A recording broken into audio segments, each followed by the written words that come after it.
बुद्धि अगर रहेगी तो वह अच्छा संस्कारित होगा, योग्य होगा और हर प्रकार संसार में सुखी संपन्न रहेगा।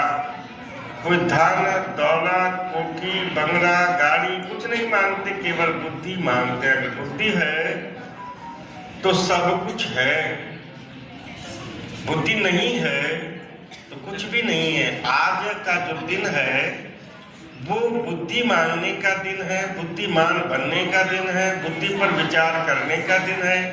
आपके हृदय के संस्कार, आपके परिवार के संस्कार, आपके व्यवहार के संस्कार जो बनाने का दिन है, संकल्प का दिन है।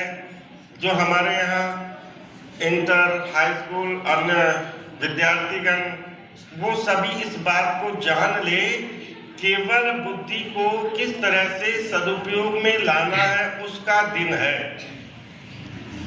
अपने आप को संयमित करते हुए गायत्री मंत्र का उच्चारण सबसे पहले मन ही मन करें, पढ़ने से पहले करें, स्कूल में करें, घर जाकर के करें, अध्ययन से पहले करें, रात को सोने से पहले करें। माँ सरस्वती की, माँ गायत्री की कृपा आप पर होगी।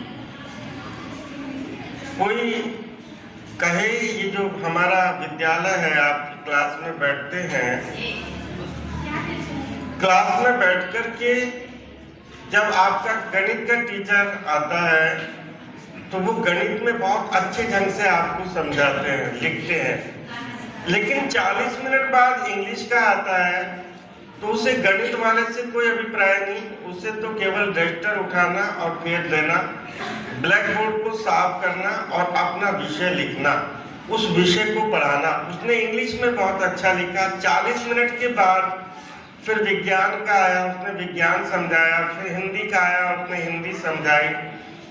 यानी उस ब्लैक बोर्ड पे 40 मिनट तक जो लिखा रहता है, वो जो अगला टीचर आता है, आचार्य आता है, वो पिछले का ध्यान नहीं करता, अपना विषय रखता है।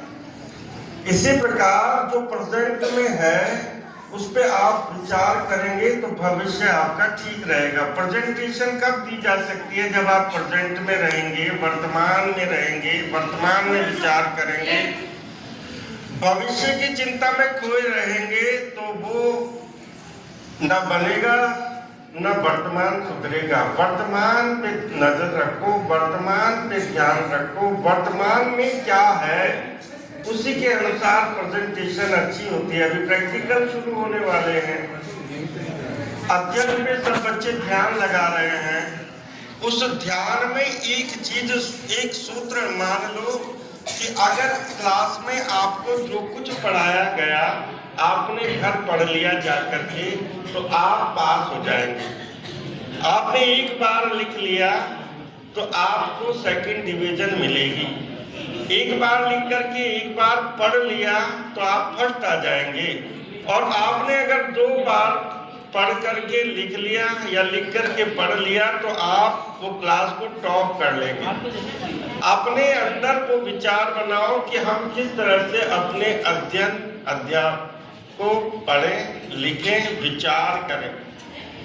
मात्राओं का विशेष ध्यान रखें। हमें सब कुछ याद है लेकिन लिखने का अभ्यास नहीं है। तो याद है नहीं लिख के आएंगे कि आपने काफी आए और लिख दिया मुझे याद है पर लिखा नहीं जा रहा है। वो याद को लिखना, प्रश्न का सही उत्तर देना, ये आपका जिम्मेवारी बनती है। अपने अध्ययन को करो। उत्पत्ति के दिन आज ओम शब्द की उत्पत्ति, ज्ञान की उत्पत्ति का ये दिन आपके लिए शुभकारी हो। ध्यान देने योग्य एक ही विचार, एक ही बात है कि अगर कोई विघ्न है, आप जो झरनों की आवाज सुनते हो, उस झरनों के पीछे आवाज आने का कारण केवल इतना है कि जो चट्टाने हैं, पत्थर हैं, उनसे वो झरना टकराता है तो वो मधुर वाणी बन जाती है। रुकावटें, समस्याएं, आलस्य, क्रोध, ये सब रुकावटें आना स्वाभाविक है, लेकिन जो दृढ़ प्रतिज्ञ होता है, दृढ़ निश्चय वाला होता है, वो हमेशा उन्नति की ओर बढ़ता है। आप सभी को हमारी ओर से इस बसंत पंचमी के शुभ अवसर पर हार्दिक शुभकामनाएं और शुभ आशीर्वाद। हमारे अनुभव नारायण जी, उदित नारायण जी, हम जब विद्यालय सरस्वती विद्या मंदिर में पढ़े, हमें गर्व का अनुभव होता है कि हमारे संस्कार राष्ट्रीय अंतर्राष्ट्रीय स्तर पे हैं। आपके संस्कार भी राष्ट्रीय अंतर्राष्ट्रीय पे होने चाहिए, क्योंकि आप विद्या मंदिर के, सरस्वती विद्या मंदिर के छात्र हैं। इसका नाम रोशन कब होगा? जब आप अध्ययन करेंगे, मनन करेंगे, चिंतन करेंगे, अभिवादन करेंगे, सहन शक्ति लाएंगे। इसके अनुसार आपको पूर्णतः सफलता मिलेगी, ऐसा मुझे पूर्ण भरोसा है। हमारे प्रधानाचार्य भट्टी, आचार्य बहने, ये सब आपके लिए अथक प्रयास करते हैं कि आप अच्छे बने। आप वायदा करो कि आप अपने स्वाध्याय मनन में ध्यान लगाएंगे, अपने आप को एक ऐसा विद्यार्थी जो कि पूर्णतः समर्पित, संपन्न और विद्या के क्षेत्र में सफलता वाला बनेगा।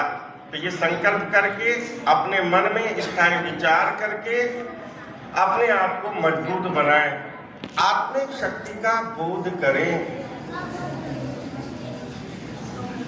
स्वयं में शक्ति का जागरण करें, ओम शब्द का उच्चारण करें, सहन शक्ति लाएं। ऐसा मेरी ओर से बहुत बहुत आशीर्वाद है। नारायण नारायण।